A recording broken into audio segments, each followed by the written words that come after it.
Hello, football fans, and welcome to this week's episode of View from the Sideline podcast. Jose is back, and this week we'll look back at all the talking points from the changes at Tottenham over the last week, including his first game as Spurs manager as he starts off with a deserved 3 points. In the Premier League review, Leicester and Man City keep the pressure on Liverpool at the top, and is the axe falling on Emery and Silva as Arsenal and Everton fail to win again? Pete tests our knowledge again in a bid to close the gap with his weekly teaser. We've got a full EFL review and a look ahead to Altringham's trip to Portsmouth in this weekend's FA Cup second round. So much action, so many goals and so many talking points. So here we go with our 50th episode.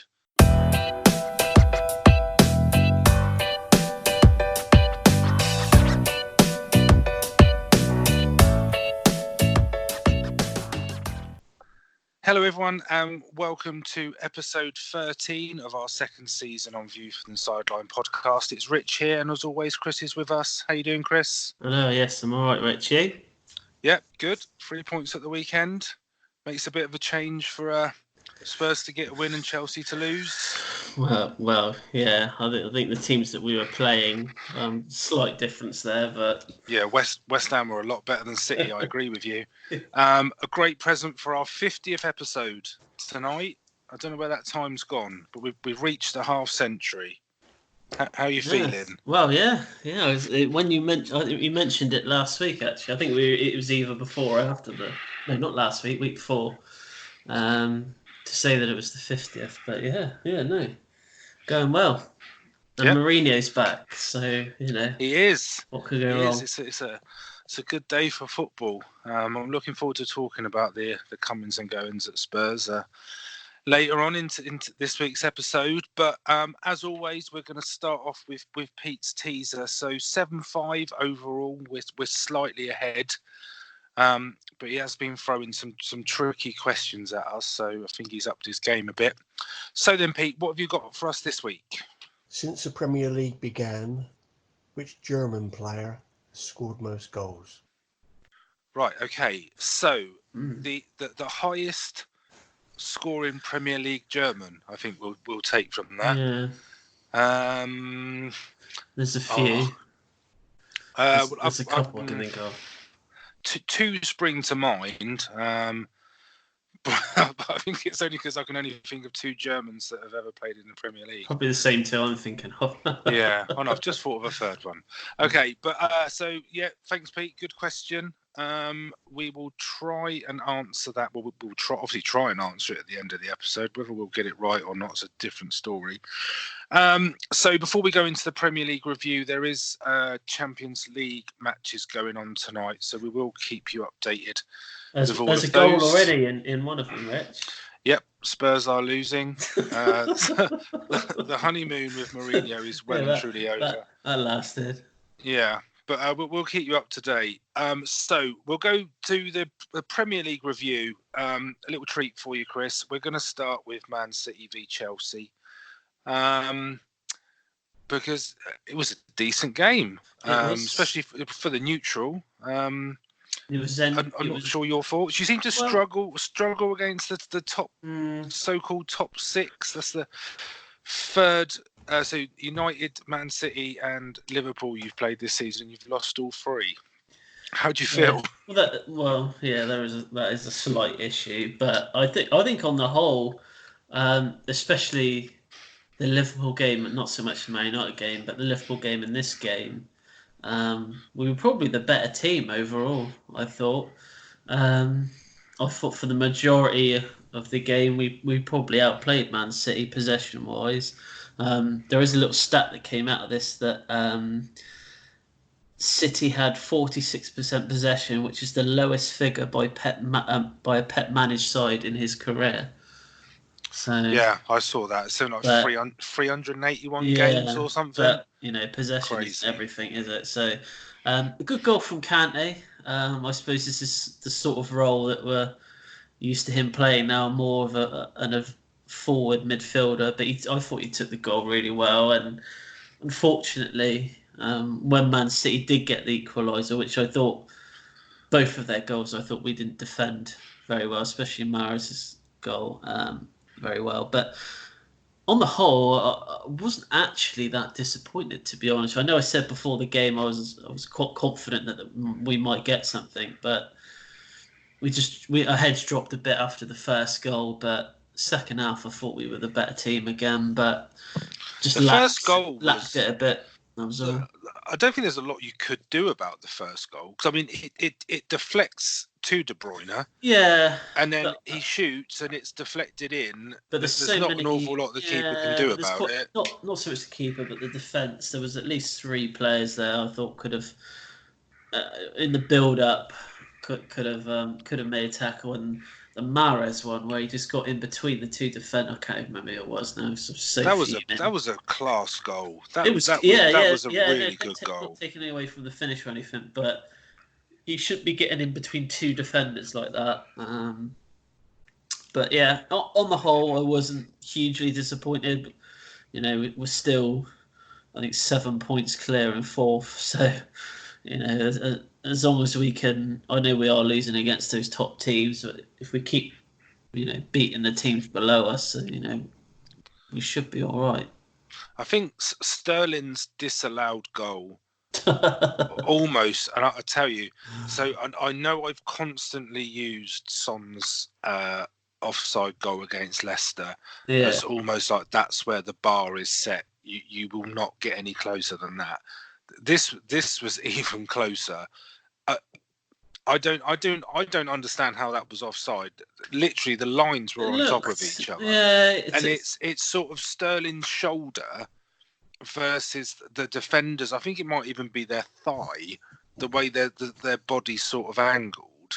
That just how that is called offside. I've got no. It's one of those though where I was grateful that it was offside, but obviously if it goes against you, it's probably more frustrating. I'd probably say than. I wasn't. I had 3-1 in the predictions. I was gutted. Oh, for you, then it would have been drop me 7 points. Yeah, but it's not saying that was a big game, but we got a huge game tomorrow night away in the Mestalla against Valencia. That's a huge game in the Champions League for us. Obviously, all 3 teams, Ajax, us, and Valencia, all on 7 points. So. Well, you don't want to go into that on the back of a victory, of a defeat. Sorry. No. So, but to be fair, if we can get a point out there, I think we can. I think we comfortably beat Lille at home. So, yeah, we need to get something tomorrow.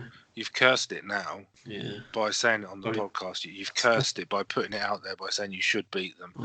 I'll let you know how I feel tomorrow at 9:50.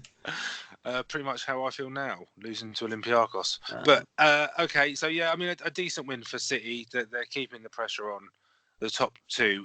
So Sunday's game, probably a bit more entertaining. What a game it was!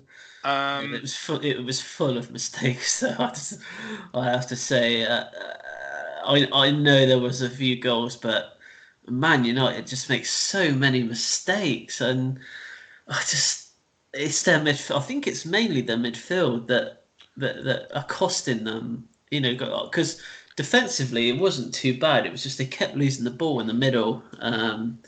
Fred, I think if I was a Man United fan, I'd be wishing he'd get injured or something. I think he's just a liability. This match for me, I didn't really have a preference on who won, if I'm honest with you. But it was a roller coaster of emotion, really.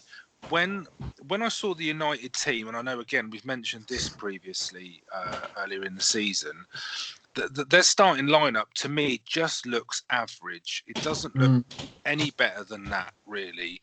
The one thing I thought United would have in their favour was with Dan James, Rashford and Martial, their pace. And the way Sheffield United, the press they put on, and they like to get their fullbacks quite high up the pitch, I thought that would play into United's hands. But United couldn't get the ball through midfield, so there was very limited service. I don't think they really offered much threat at all in the first half. Oh no! And you mentioned their defence. I think that at the start of the season, the positive for United was their defence, because they'd bought Wan-Bissaka, they'd bought Maguire, and they seemed to be shored up a bit at the back. I think it's going the other way now. I think defensively they look really nervous. They do look nervous, but I endless amounts of passes from the midfield were just going astray, and that was just what caught my eye. But I think it's Phil Jones. Maybe yeah, it's Phil Jones because they started with. He was sort of 5 at the back, didn't they? With the 3 central defenders, and they used the 2 left and right back as wing backs. So it was something new from them, but I don't think it worked. I mean, no. What do you think on the first one? Is it a foul on Jones? I mean, I don't think it is. There wasn't too many United players sort of protesting that much. I just think no one really said anything, did they? He's been out muscled by the attacker. I think that's all there is to it, really. And I wasn't overly surprised when Sheffield United went 2-0 up. But well, that guy that scored the second goal, they were saying that he'd only scored was it Bournemouth he was at? He scored 4 goals in 58 games or something, and now he's scored 4 in 10 for. Yeah, Spurs have gone 2-0 down. Sorry, right? We're not gonna follow that match anymore, and I'm just gonna change my notes for the Spurs game.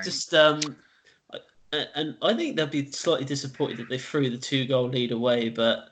So that's one of my questions. So, because for me there was a huge shift in the momentum after United scored their.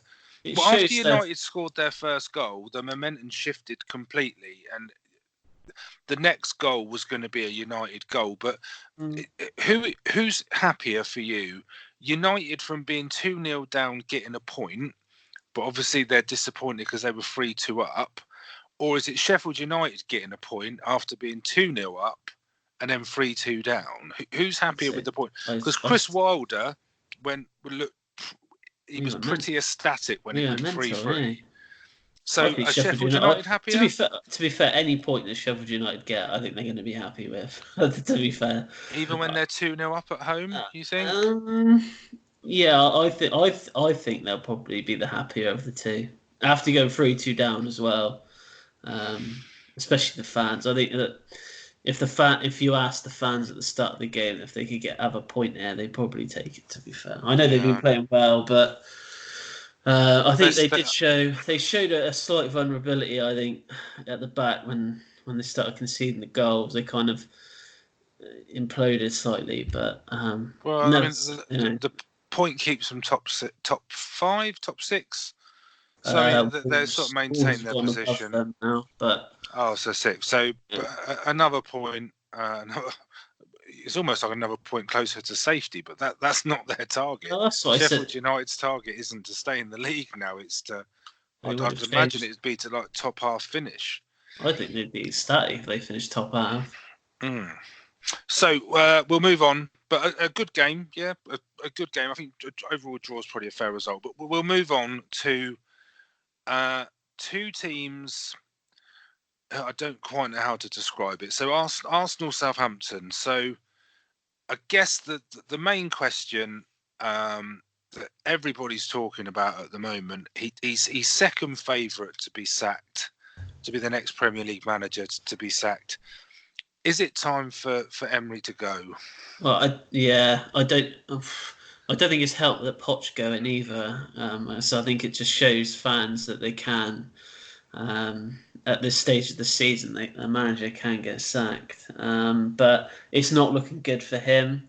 52 days since they last won a Premier League game, so there is going to be questions, and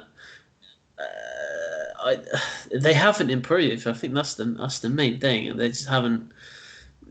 They've been having games like this all season, and they've not used. They've not seen the bad things in these games, and they're not working on them. Still defensively, they're awful. Like the penalty that they gave away when he's just holding Matey, but I just didn't understand. Like I think the first goal sort of highlighted their frailties at the back. Mm-hmm. I almost think when he first came in and Arsene Wenger left, there were some signs that the right things were going to happen at Arsenal, but I don't think there's been much movement sort of since that early honeymoon period, if you like. No. And I do think that, if anything, they've probably gone backwards, albeit slightly. I think they've actually gone backwards since he joined, and they're, like I say, their defence is it's being highlighted so badly each week about how much they're struggling at the back. The first goal, they just stood still. There's no sort of alertness or readiness for the quick free kick, and it's just, I mean, it's not even the greatest through ball, really, because if you think of the angle Danny Ings has to come in at, and then, like you say, the penalty. I mean, the penalty's a little bit soft, in my opinion, but I mean, I think the way with VAR, it probably is a penalty. But let's not forget the fact that Saints should have gone on and won that. Well, they had so many chances at the end of the game, didn't they? Yeah, they had two really good chances at 2-1 up to seal it. And when Lacazette did get the equaliser, it was almost like a non-event. It was almost as if the Arsenal fans were actually wanting them to win, wanting them to lose, so that maybe he got sacked. It was kind of like, oh God, we've got a point now. Well, didn't really want a point. I'd rather have lost. I've got 2 questions. Well, yeah, 2 questions. Once you finish that, I've got 2 questions for you. But my last point would be, let's not forget that the run of form and how Saints are playing at the moment, where they haven't been playing great. They're in a relegation dogfight. They've gone to Arsenal. Pretty much everyone expects Arsenal to win it pretty convincingly. And Arsenal were lucky to get a point. That's how bad Arsenal were. So yeah, I don't know. I don't know. A decent. I think it's a point for Saints that sort of come the latter stages of the season might become a really good point. But they probably would have hoped it would have been 3 points, because they should have won the game without a doubt. So is this the worst Arsenal team we've seen for years, would you say? Yeah. Yeah, I'd say so. I agree. And if Emery goes, will Pochettino go to Arsenal? No way. No way. No, not when there's teams. I don't even think it's the whole rivalry thing. I think when there's much better teams out there that are going to go after him than Arsenal. You see things on social media, and that was one that I saw, and it just made me laugh a little bit, because I thought there's no way he would go there. There's so much. Well, it's almost as much a joke as there was rumours flying around about Ibrahimovic going to Spurs, which was never going to happen. We said not happening, hasn't he? So I don't know. He won't go to Spurs. He won't go to Arsenal. Next, we'll move on. So we'll go Palace Liverpool. So yeah, one of those games for Liverpool. They're grinding these results out. It was similar to the Villa game for me. Yeah, it's the games like this that will win them the league, mate. I'm telling you. Yeah, no, exactly. This exactly reminds me of when Mourinho was first in charge at Chelsea for the first 2 seasons, more so the second season that we won the league. This is the sort of results he was getting. They were scrappy, win by like sort of one odd goal sort of game. So, like I said, it's going to be the results that win them the league like this. They can play. They don't have to play fantastic fancy football every week. I know they've got Mane, Salah, Firmino, but it's the scrappy one. I mean, they did the second goal. The second goal. Both were a little bit scrappy. Yeah, both were a little bit scrappy. But when I make the reference to the Villa game, I know they were sort of 1-0 down in the closing stages, but this is a different type of win. I mean, the scoreline's the same, but they go ahead, they get pegged back, but they just go straight up the other end. And yeah, again, both goals are pretty scrappy, and they are getting that little bit of luck. I mean, like the Tompkins goal that was disallowed in I think it's the first half for a sort of a push on Lovren from the corner. I mean, that if VAR isn't around, I don't think that goal gets disallowed. That's always going to be picked up now in VAR when you do that. As soon as you start making more more of a contact as a push, it's always going to be picked up. But just I loved Zaha's goal. I was about to say, this is the sort of Zaha that you'd want to see week in, week out. When he gets the ball, he takes it around a player, he just buries it into the. But, I mean, don't forget, he started that move. He starts that move with a strong run down the left, and he finishes it. The way he lets it run across his body, he just takes the defenders out of the game completely. They're just chasing shadows, and then it's a good finish. It was a great goal. That's what I want to do week in, week out, isn't it? I'm really interested to see what happens to Zaha in the summer. I think he'll go. I think they will probably just get in one more season out of him. That's probably why they stopped him from going to Everton. Yeah, I think I agree. I don't necessarily think he'll be sold in the summer, but I think there'll be a lot done ready for him to go. Yeah. Sorry, I don't think he'll go in January. Sorry, not the summer. No. But I think there'll be a lot of stuff done. Yeah, and he will go in the summer, but I'd be interested to see where he goes. But Palace gave a good account of themselves. I think they can be proud of that. There's no shame in the way they lost to Liverpool, but totally agree with you. They're the results that are going to win Liverpool the league. So we'll move on to their Merseyside rivals. I'll tell you what, if you were ever going to predict Norwich to beat a team in the league, you'd probably say Everton. Yeah. No, absolutely. But so it's the same sort of question, but just something that I heard on Everton this week that was quite interesting. They've now been beaten by all three promoted teams without scoring against them. I think they've lost 2-0 to all of them. Because I know that they lost 2-0.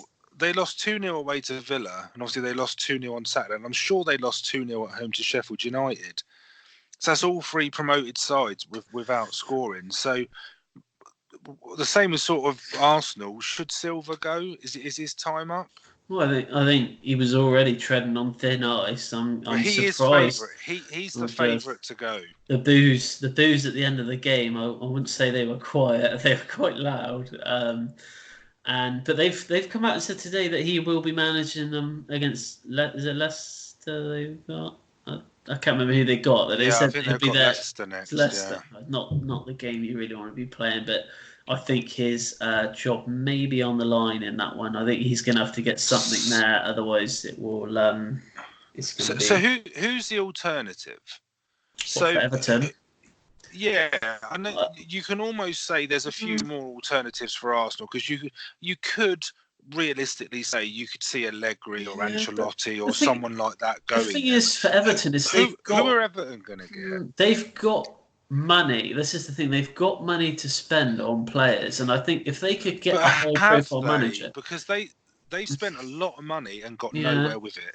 Is he going to throw more money at it every time he gets a new manager? I don't think he's going to throw money at it. The Moise Keane guy as well. Has seen that he wants to leave. I don't blame him. He's not playing. I mean, I rated him when he was at Juve, and I think he came to the Premier League. I think I even put him in my fantasy team. I'd be looking at him because you could probably get him for less than what they paid for him as well. So He's only on loan. I think he's on loan, isn't he? I think they bought it. I think he actually did. Did they? It. Yeah. Well, I mean, they should start playing him because they need goals. They're in trouble. The thing I don't think David Moyes would be a bad shout going back to Everton, really, because the thing with this for me is Everton need to get a bit of a reality. Yeah. So I'm going to go back to my hating Everton. I don't hate Everton, but they need to get a bit of a reality check to realise what is their actual ambition. They are not going to break the top four. No. And I know Leicester are in there this year, but they're completely different clubs. They're not going to be able to throw money and break the top four. The thing was when David Moyes was there, they let Moyes go. One of the reasons behind it was because they thought he couldn't take them to the next level. But he was always a safe bet to get them 6th, maybe 7th in the league. So I don't, maybe they'll go back to him. I don't know. Okay, so we'll move on to the Amex for Brighton v Leicester. Leicester getting a 2-0 win, keeping the pressure on Liverpool at the top. Now, the first goal for me is what Leicester, I mean, they are more than just this, but on the break, they're so skillful, they're so dangerous and so quick that they can pretty much take on any team. And that's such a weapon for me. And they sort of break down play sort of midway between their area and the halfway line. And then before you know it, the ball's in the back of the net. It's very counter-attacking goal, wasn't it? It was I think it was from a corner, wasn't it? From Brighton's corner. Yeah, I think they are defending. Then they just even Vardy. I mean, Vardy's it's sort of first and second touch, so sort of pushing him away from goal. So you almost know that he's going to go at that angle to then square the ball for Perez to score, but. It's just, even in a close game away from home where, I mean, Brighton are more than holding their own, and it's probably deservedly a draw at that point. And just in sort of an instant, Leicester are 1-0 up. Any questions on the penalty? Yeah, well, it looks soft to me. I think it's one of those that if VAR isn't there, it's probably not given. The strange thing in the whole penalty situation with me was that although Vardy misses it, Maddison puts the rebound in. Why retake it for encroachment? If Maddison had missed the rebound and it had gone and Leicester lost the opportunity to score a goal, I'd understand it. But I didn't really get that. I know, is it the rules are the rules, so you've got to retake it? It just seemed a bit strange to me. There was about 15 players inside the box when he hit the ball. So. Yeah, but I mean, come on. I think there's been penalties this year where that's happened and they haven't been retaken. Yeah. I think just because he missed it. It's the only reason. The only one that has been retaken that springs to mind is Man City first game of the season against West Ham, but that's because they missed it. Yeah. So I think it's only if you miss it, isn't it? Because I don't think they're going to go back and. Yeah, but you missed it. But they got the rebound. Yeah, that's what I don't get. Anyway, it's a little bit Spurs relevant, but one of the questions that I've got, because there's a lot of talk about it, is Rodgers to Arsenal if Unai Emery was to go, and it's brought up this whole debate about. Just because Arsenal are a bigger club, would you go? Bearing in mind what Rodgers has done at Leicester, the project that he started, and even Spurs were after him by all accounts. But if I'm Rodgers, even if Arsenal come calling, I'm not going. I'd stay personally. I'd stay put. I would stay put. I think they're going to finish in the top 4. I don't think there's any question about that. So I think they'll have Champions League football next year, and I don't think Arsenal will. So, but he's got.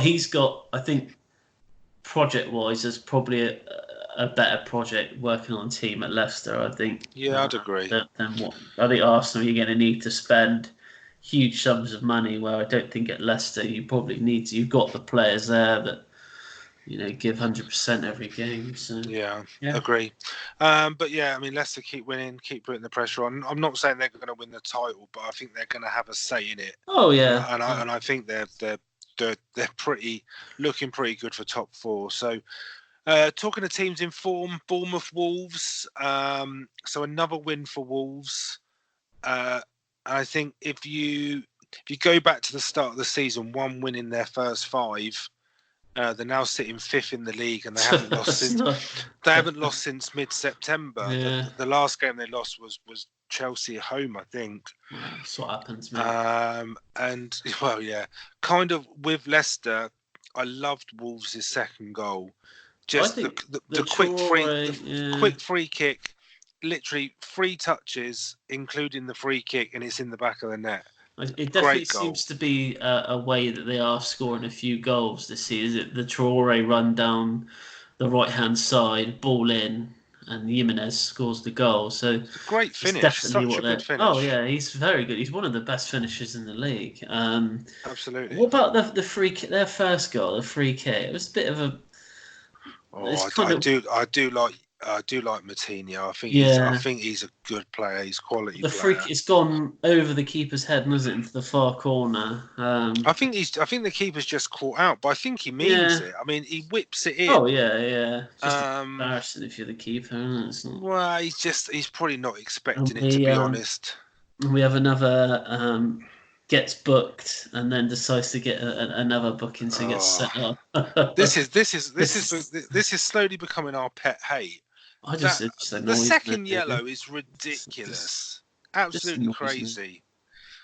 Yeah, absolutely crazy. And even from a manager's point of view, you just take him off. Just don't run the risk of doing it. Even though they actually scored when they had 10 men, but. Well, I think that's going to have to be a thing going forward. That as soon as you get a yellow, the manager will take you off, because there's a lot of players. Not so much. It doesn't matter in this game as much. But if, come towards the end of the season when you've got to pick these points up, it's gonna, it'll affect the team. Well, yeah, but yeah, I'm with you. Stupid yellow.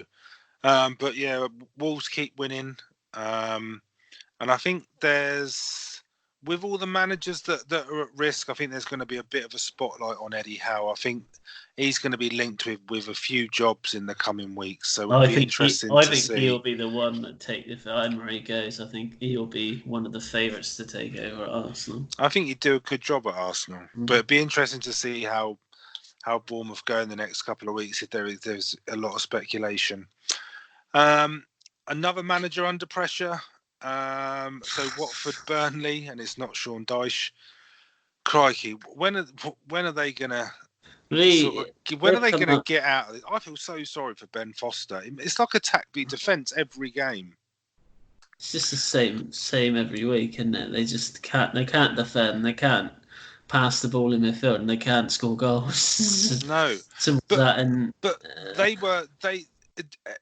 I think all 3 goals came from a set piece, from a Burnley set piece, and Watford, they would just, like when you're sort of playing football when you were younger, and it was the whole just kick it into row Z. It doesn't, as long as it goes away from the goal.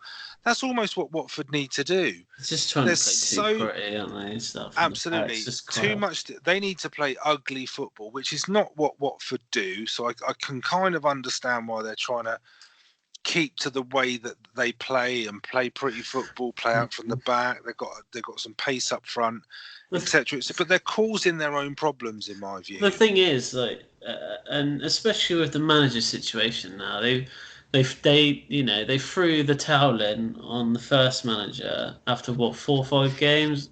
They can't sack this guy now. They can't sack him. They can't sack him now they've brought him back. No, this just seems ridiculous. And I've seen that they've said that they're not going to sack him anyway. But it was just typical Burnley, wasn't it? It was just ball into Chris Wood. Just gets on there. Yeah, he's having a good season.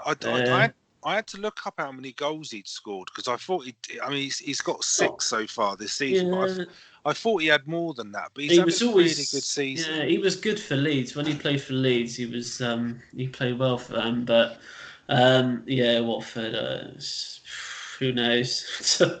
Well, there's no way they're too good to go down if they don't change. And I almost thought this about Saints before they got the point of the weekend. That something needs to happen, otherwise they're going to get cut adrift.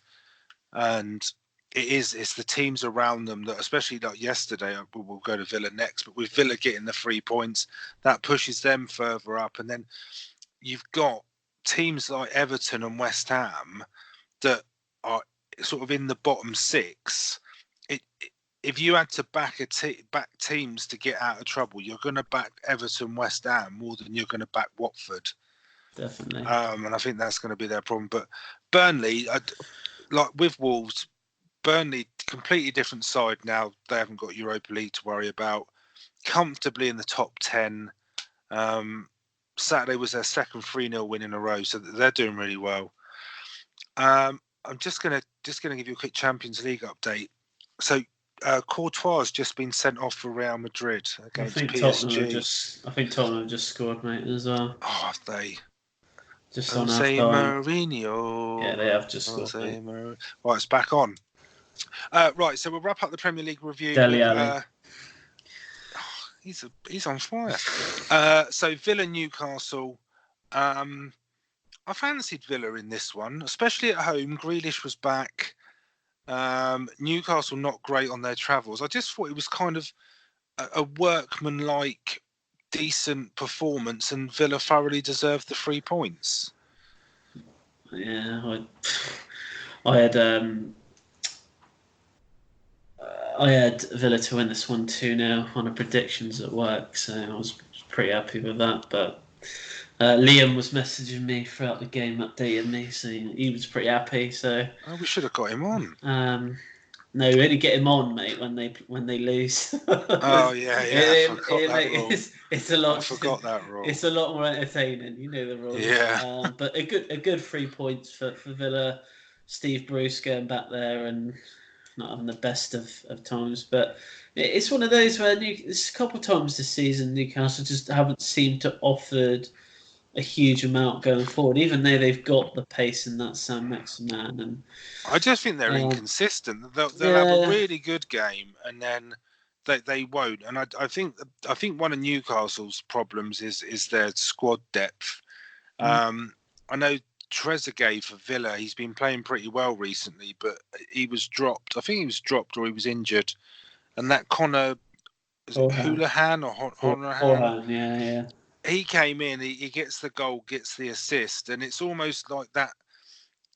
I would almost put Villa and Newcastle in the same sort of bracket, but Villa seem to have that little bit more depth when in the squad. And I'm sure when this fixture is flipped and Villa go to St James's Park, the result will probably come out the other way. I just think Newcastle don't travel great, and Villa are pretty decent at home, so it wasn't surprising. So no.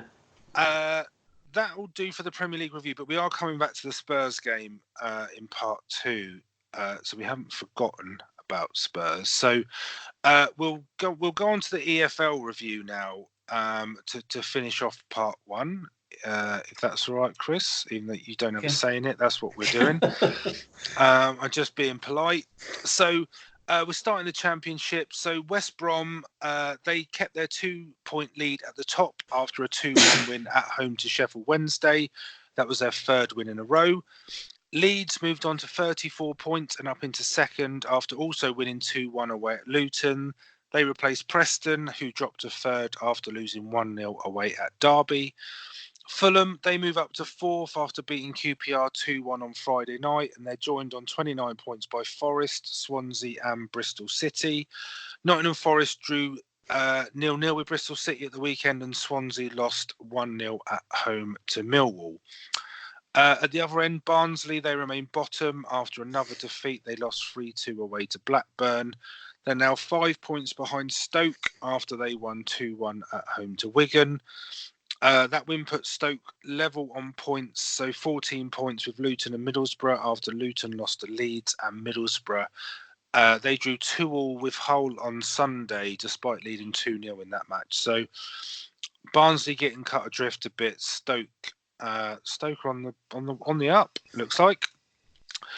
So League One, Wycombe, they've extended their lead at the top to 5 points after getting a win with a 1-0 victory at home to Doncaster. Second placed Ipswich, they dropped points in a 2-2 draw at home to Blackburn. Wycombe are actually playing Ipswich tonight, so the top two are playing each other. It's 0-0 at the moment. It's just gone half time. Peterborough, they moved up to 3rd. They're only 3 points from automatic promotion after a 1-0 win at home to Burton. Rotherham, the other big movers in the promotion race, they're now up to 4th after getting the better of MK Dons with a 3-2 win. Coventry dropped to 5th. They drew 1-1 away at Sunderland, and Oxford move into the playoff places after a 4-0 win away at Southend. At the bottom, there's not a lot of change really, with the bottom 3 all losing. Bolton, despite a run of 3 consecutive wins, which did put them into a positive points total, which is good. So they're on 1 point. They lost 7-1 away at Accrington. I hear They were 1-0 up, then had a man sent off, then got pretty smashed after that. They might be losing more points as well. I've seen. Yeah, but I've heard it might be suspended. Oh. Yeah, I think it's 5 points, but we'll wait and see. So Southend, they're only on 4 points, and they haven't been deducted. No, they haven't been deducted any. They've only picked up 1 point in their last 11 games. They lost 4-0 at home to Oxford. They've conceded 52 goals in 18 games now. Nice. Southend, and they're now 8 points behind MK Dons, who are in 21st. But they suffered their fifth. They lost their 5th game in a row. They went 3-2. They lost 3-2 at home to Rotherham. Then there's a 3-point gap to Tranmere and Wimbledon, who sit just outside the relegation places. So, to put it into context, because I love doing this. This is the Bolton thing, isn't it? Yeah. I love it. Southend would be 11 points behind Bolton. No, 12 points behind Bolton. If they hadn't had the points deduction, 12 points, and they've been pretty much playing with a youth team. Maybe Sol Campbell should go to Arsenal. Anyway, yeah, over to you, Chris, for League 2 and Yeovil. Yep. So leaders Swindon maintain their good run of form after they beat Mansfield by a 1-0. Second place Forest Green beat Leyton Orient 4-2 away, whilst Crewe in third stuffed bottom side Morecambe 5-0. Exeter are in fourth. They beat Crawley by 1-0, and Northampton moved into the playoffs after a 2-0 home win against Grimsby. Cheltenham are sixth. They slightly slipped down the table after they picked up a point against Colchester, and the remaining playoff place is with Bradford, but they actually lost to Plymouth. Like I said, Morecambe are still bottom. They suffered a 5-0 thrashing at the hands of Crewe. Moving into the National League, Yeovil drew 3-3 at the weekend against Wrexham. Currently, were they ahead twice? Twice, yeah. Twice they went, times? Yeah. They went the guy got a hat trick, didn't he? Yeah, Reece Murphy scored a hat trick. His first hat trick for Yeovil. I can't even remember the last one. Whatever. Hat trick. I reckon it must be for a good 4 or 5 seasons, I think, since they last scored a hat trick. So they were in 5th, but they are playing Aldershot tonight. And that game is currently 1-1. Aldershot took the lead, but Yeovil have since equalised through Albie Skendi, and they are currently in 4th, so they have moved up a place because Solihull are losing by 1-0. So live update. They're 4th based on the point tonight. Yeah, based on current results. Yeah. Okay, still at the top, still chasing promotion, which is good. They should win tonight as well. They should go ahead and win that game, please. You've cursed that again. So just to finish this section off, we will have a quick, because obviously it's the FA Cup this coming Saturday, and we've got our team Altrincham who travel to Portsmouth in the second round. So bit of a form guide. We'll just let you know how Altrincham are getting on. So they do go into this match in great form. They're unbeaten in their last 10 games, which is a great run. 6 of those have been in cup competitions. I know we've mentioned in the past about sort of league postponements and that, but they have played a lot of cup games. But going into a cup game, you want to be in good form in the cup, don't you? So definitely, yeah. That's a good thing. At the weekend, they beat York 1-0 in the FA Trophy. For those that follow Altrincham and listen to the podcast, that you'll know that was I want to say replay, but it wasn't a replay. It was the same match as they played in the first round of the FA Cup away at York, and also won 1-0. Which was good because York are top of the National League North. So Altrincham, they're currently in 15th again, but they've got quite a few games in hand when it comes to the league. And their opponents, Portsmouth, so they're playing tonight. They're currently 2-1 up against Rotherham. They also go into the match in good form. They're unbeaten in their last 6 with 4 wins. I do remember maybe a month or so ago, we were talking about Pompey struggling, but they're currently 11th, and they hold on to the win tonight. I think they'll go into the top 10. It's going to be tough for Altrincham, I think. It is. It's going to be a tough game for them. Yeah. And in true FA Cup style, you have to make a statement about how many league places are between the two teams in the football pyramid, because that's just what you do in the FA Cup. So there's 74 places between Portsmouth in League One and Altrincham in National League North. So, I mean, realistically, Pompey are going to go into the match as strong favourites, but in the FA Cup, that doesn't mean a lot, really. Being favourites can sometimes put pressure on you. So look at Spurs in the Carabao Cup earlier this season when they absolutely we didn't want to win that. It was all part of the bigger plan. And then let's not also forget the Premier League, the big boys, Championship Premier League. They join next round in the FA Cup. So I suppose the draw's on Monday night, isn't it? Yeah, I think it will be. Yeah. So if Altrincham ever needed any sort of motivation, that the fact of a bumper tie in the next round should do the job. And I mean, we're following Altrincham. They're our team in this round. They're the first ones in this feature that have got us through a round. Yeah. And yeah, also, Chris, I don't know if you know this, they've been drawn against Farsley in the FA Vars. The trophy, so, Yeovil have got Welling. Oh, okay. But mine's related to the podcast because we did Farsley before. You kind of ruined that.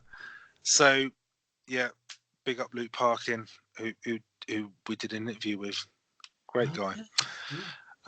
So Altrincham and Farsley. But yes, and we're from Portsmouth's rival town, although we don't get involved in that. But so it should be a good game. It should be a good game. So that is the end of part one. We'll be back in part two with a predictions update. We'll give you Chris's Wonders of White, which I'm sure will have a Chelsea stat in there somewhere. And then we'll give the teaser answer, but we're also going to take a look at this West Ham Spurs game from the weekend. And also I told you, you shouldn't have said it. Yeah, put my foot there. And obviously the managerial change at Spurs. So we'll be back in part two.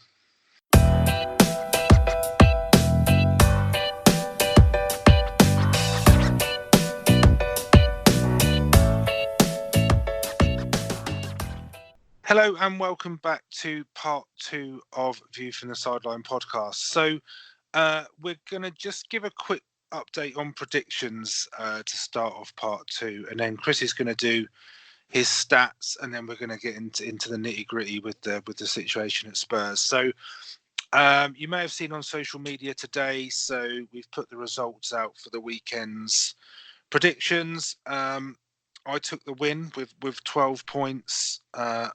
I'm not going to say I'm sorry for boasting. I'm not, because I need the points badly. But I was so close because I had Spurs to win 3-1 against West Ham. And you're not going to beat my high score. So let me finish. There was a really late goal from West Ham, so I lost the 10 points there. And also Raheem Sterling's goal, which shouldn't have been disallowed. I would have got 10 there as well, so I would have been level with the highest score, so I'm a bit gutted. And it was only the golden goal, Chris, for you that saved your blushes. I see the guests. Our guests are winning overall as well. 6. Yeah, they are. 5, yeah, and a couple of ties. Anyway, so this week, we've got another predictions round coming up for this weekend, and then we've got a midweek special next week because there are Premier League games. Chris and your old man is our guest this weekend. Yes, he's going to be predicting the scores. Are you predicting that you will beat him or not? Bearing in mind you just said Yeovil will win and that they're now losing. So well, I'm going to get the highest score that you've ever seen this weekend. I'm backing your dad to beat us both. I'm just going to put it out there now. Brilliant. And there's no shame in that. There's no shame in we clearly think we know more than we do because the guests are beating us. So those scores will be out over the next couple of days, and then, like I said, I think there's a full Premier League programme next Tuesday to Thursday. Yeah. So So next we've got a special predictions for that week.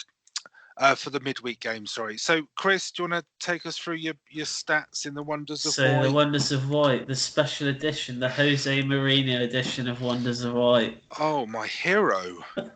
So, technically not Chelsea related, but, he's got a lot of history with the club. So, anyway. So, Mourinho was once offered the assistant manager job in 2000 at Newcastle under Sir Bobby Robson. Bobby Robson told Mourinho that he could manage the club within the next 2 years of joining, but Mourinho declined the offer to take up the assistant's role at Benfica. Well, you would, wouldn't you? Mourinho has won more competitive matches against Tottenham during his managerial career than against any other team. But so I think he's managing a little. Is he going to take tonight as a win against Tottenham? He can't get any worse now for that. So. Mourinho holds the third place in the most successful managers of all time with 25 senior trophies. And he is the only current manager to have spent over £1 billion on transfers. There you go. I feel like I'm connected to Jose a little bit more now. I hope Levy's got deep pockets. Which brings us on nicely to the West Ham Spurs game. I think we can probably clear the match up pretty quickly. Well, I certainly can. I guess being a Spurs fan, I should take the lead on this one. There was definitely some standout performances, but some very. There were, and to say I've sort of changed. I haven't changed my opinion so much from sort of when Pochettino sacked and Mourinho got the job literally like 12 hours later. But from the perspective of the match, I think that the initial lineup, I mean, and Mourinho did say that he wasn't going to change an awful lot. And let's be honest, he hasn't got an awful lot of options to change it that drastically.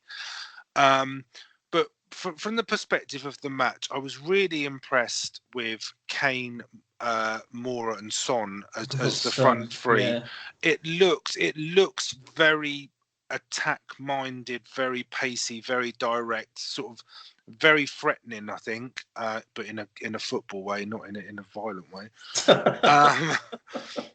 I don't think Son could be violent in any way whatsoever. I don't know. I've seen some of his tackles this season, and I kind of think that the front three were almost let off their leash a little bit because there was a different feel about it.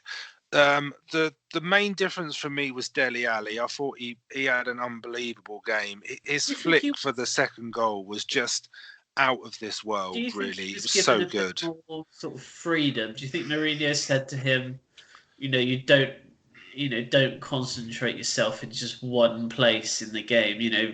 Move around more. Yeah, probably. I mean, he was probably given a bit more of a license to sort of roam in that number 10 role, if you like. Because that's what it felt like. It felt like that he was. I wouldn't say like he's been more defensive minded under Poch, but I would say I definitely saw an improvement in him when. Yeah, I mean, he was so good. Then he got injured, and then his form dipped. And I'm not saying that he was better Saturday because Poch has left. But I think it was just he probably was given that bit more of a free license, if you like. So those four I thought played really well for Spurs. I thought Eric Dyer looked solid in a holding midfield role. The interesting thing with that would be because Mourinho likes Dyer. I mean, there's been constant rumours with him being linked to United when Mourinho was there.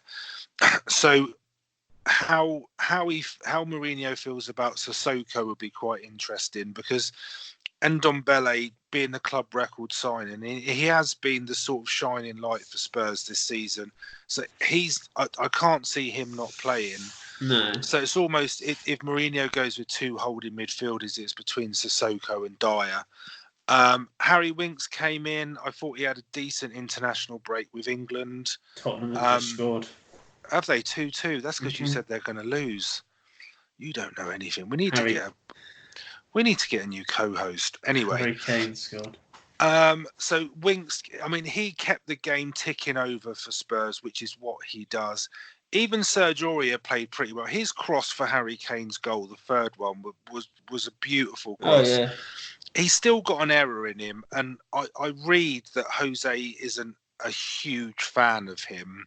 So if you believe that sort of what you're reading, I think right back might be a position that Jose addresses pretty quickly with Spurs. But to sum the game up, or to summarise it, 3-2 flattered West Ham because they didn't deserve that close a score. Spurs should have won that 4-5-0 pretty comfortably. Mark Noble, for me, was the only player who really turned up for West Ham. Anderson, we've mentioned him before. He was non-existent. He did nothing whatsoever. And I think anything all season. No, and he was decent last season. He was being linked to all the big clubs, and I think it's 11. I want to say it's 11 games that West Ham haven't won in now, which is just ridiculous. So that's the game. Now let's get on to the management bit. So, shocked. Yeah, well, okay. So I'm trying to think back to then. You actually broke the news to me, Chris. Sorry. I didn't. I was sat there, slippers on, cup of tea, enjoying a bourbon biscuit, and then lo and behold, you turn my world upside down. Joke on it. So, crikey. I mean, yes, I was surprised. The weird thing was, I was with you on the day this happened, and we actually spoke about it on the lunchtime, I think, and we actually both said last Tuesday that we didn't think that they'd get rid of him. So it was so strange to see that they'd obviously. I think the reason why I was shocked was because I felt sorry for Poch, because I don't think he deserved to be sacked, because what he's done over the last 5 years at Spurs is he has turned, let's be honest, a decent cup side and a team that has the occasional decent season into a consistent Champions League top four side who got to a Champions League final, who in that 5-year period, on occasions, and say they bottled it, say whatever you want, they were in positions in the latter part of the season where they were challenging for the title. And in hindsight, I wish he'd gone in the summer. I wish he'd gone at his own accord, ideally after winning the Champions League, but I wish he'd gone in the summer on his terms rather than sort of being sacked. And I'll be consistent, because honestly, that's how I felt. I thought it was the players, and I felt it was the players more than him. And it was your Alderweireld, your Erikssons, your Roses. As much as I like some of those players, it was them that were causing the problem. And Poch's hands were tied a bit. That's how I felt. And I don't know, I think we had this conversation. Mourinho is the one person I didn't want. He's the one manager I didn't want at Spurs, because for me, he's about the ego. He's about the Mourinho brand. Yeah.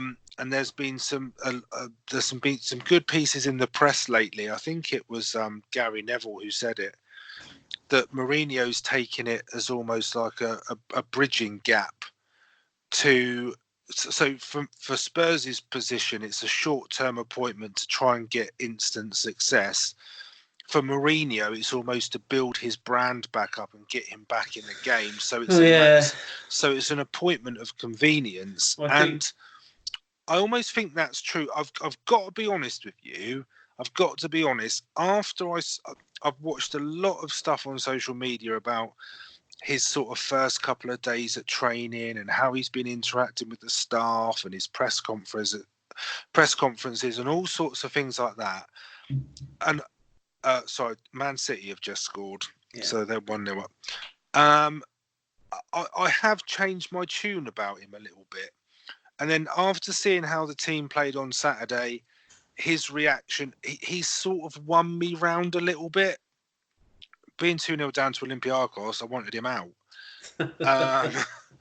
But he has turned it round a little bit.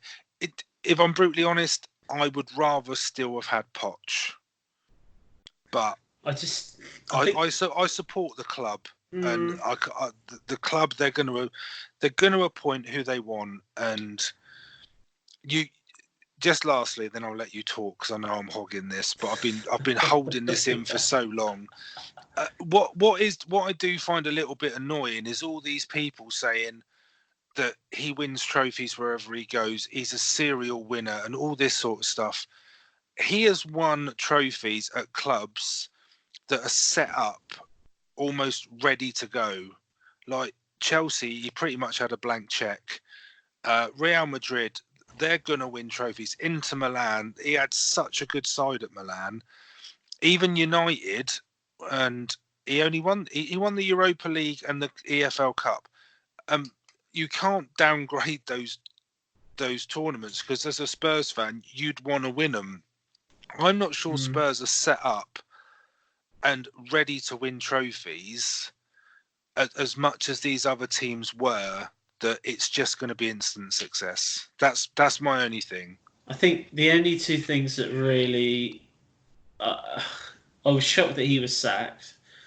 I think I was shocked at how quick Mourinho was brought in. It seems like that is something that they probably had planned for the last sort of couple of days, that obviously as soon as they let him go, he would come in. You've only got to listen to Harry Redknapp, and he was in it.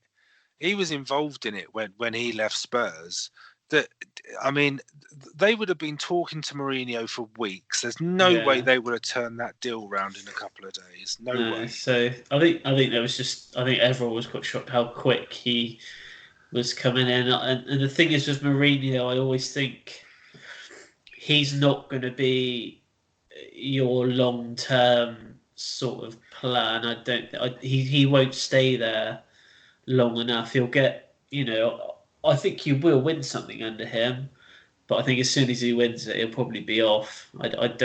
He's not a sort of manager to stick around for 6-7 seasons and keep working at something. I think he knows when he's defeated. He knows kind of.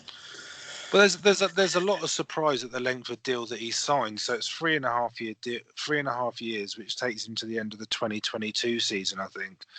And one of the frustrating things would be, and especially for me, because I was a huge fan of Poch, is that Mourinho historically spends a lot of money, and I'm not saying he buys success, because I don't think he does. I think he is a great manager, but he spends a lot of money, and if Daniel Levy and the Spurs board are going to back him by spending this money, there would be a huge frustration as to why they didn't do the same with Poch. And you can say that we broke our transfer record in the summer, and we were linked with Dybala and we were linked with Coutinho and all this sort of stuff, but none of it came to fruition. And we spent big money on Ndombele, and he's been a great player for us so far this season. But I don't think he's going to spend big in January, because I don't think that works for football clubs anymore. I think the only time it does possibly work is if you're in a relegation battle. I don't think it's not going to work for a club like Spurs. But if in the summer they turn around and give him 250, 300 million, which I don't think they will. Even if they gave him 150, there's a little bit that says, well, why didn't you give that to Poch? Why didn't he built so much at the club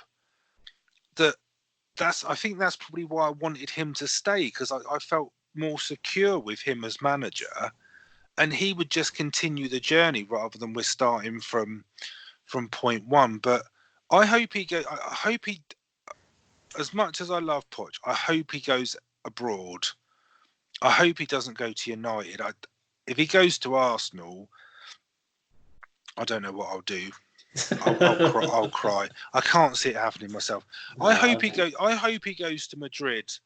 And I mean, I love Barcelona. I'm more of a Barca fan than I am Madrid. But I hope he goes to Madrid and I hope he's successful, or he goes to Bayern Munich and he's successful, because that's what he deserves. He's a. I don't know him personally, obviously, but he seems like such a nice guy, and I just feel a bit sorry for him that he got the boot. And I would rather he had stayed and they backed him, but they haven't. And I'm a Spurs fan. I support the club, so you've got to kind of. I would sum it up by saying I'm cautiously optimistic about it. But I know we got Bournemouth at the weekend at home, a game we should win, and then we go to United. Then we've got United, Wolves, and some team from West London. Average Joes or something they're called. So they're the games we've got, and there'll be a lot of a big spotlight on them because he's going to his old clubs, but especially the Chelsea one. Yeah, well, that's easy 3 points, isn't it? Because Chelsea don't beat top 6 sides. You're not top 6. Even though we're 10th. Oh, I feel like I need a drink. I don't know if you're still there, Chris. Have a lie down. Go have you're a lie not helping. This, just quickly, from your point of view, because being a Chelsea fan, Mourinho was part of the era, if you like, that turned Chelsea around, put them on the map. And you said yourself, because you were quite persistent with me that I should be happier than I was.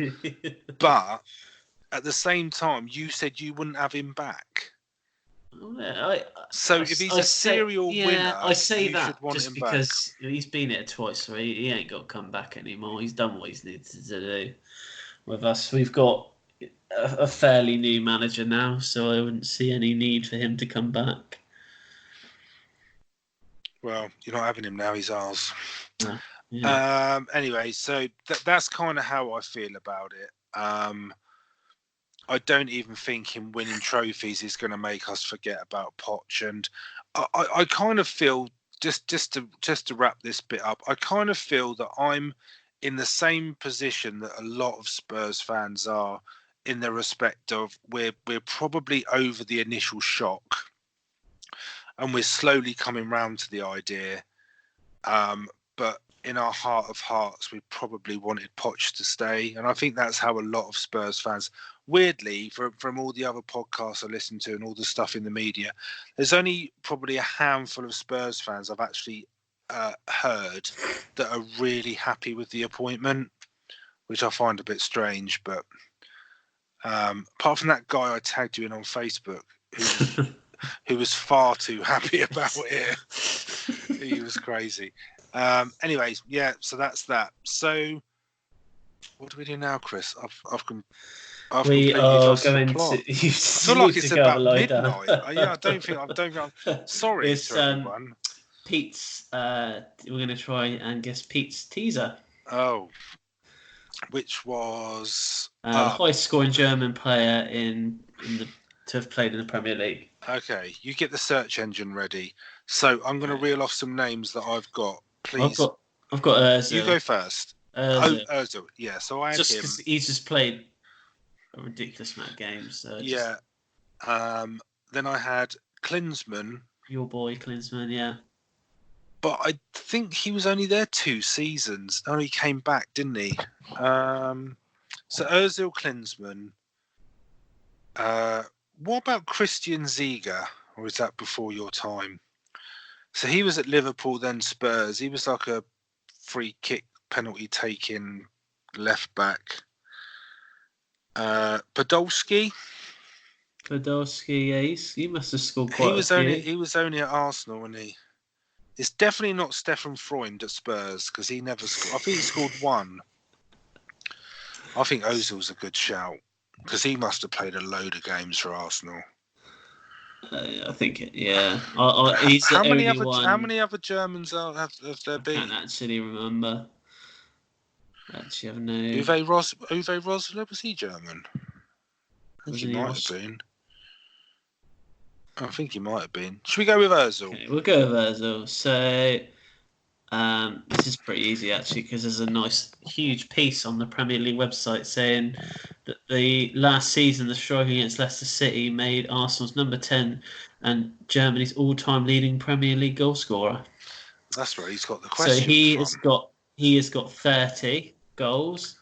Klinsmann was second with 29. He's actually joint second with your man Rosler. Oh, so Rosler is German. Yeah, 29. Okay. Robert Hoof is 21, and Podolski was 19. Now you're scraping the barrel. When you put Robert Hoof in there, as a centre half, crikey. Assist. Ozil's highest on assists as well, with Hamann, Sane, Ziege, and Hitzelsberger. So yeah, 8-5. So, all right. To be fair, out of all the ones in that top 5, he's the only one that's still playing, I think. I'm not sure if Robert Hoof's still playing, but we use the term playing loosely, I think. And just to let you know that it's Per Mertesacker got the most appearances from a German in the Premier League. Which I actually, saying that, I think Ozil must have overtaken him now, because he was only 6 behind him when this piece was written. When was that written? Because Ozil hasn't really been playing. 23rd of October last year. Oh, he should be all right then. Okay, so 8-5. Thanks, Pete. I'm sure he'll come back bigger and stronger next week. He needs to pick a more obscure country. No, he doesn't. He needs to keep. He needs to keep on the main European footballing countries, because that's what we're right. Okay, so quick one. Yeovil equalised. There's 7 minutes left in that game, but they have equalised 2-2 now. Still time for Aldershot to get the winner. So I'm going to go and watch the last 25 minutes of the Spurs game while I lay down in a dark room. Okay, thanks everyone for listening. Yeah, speak to you next week. Bye-bye.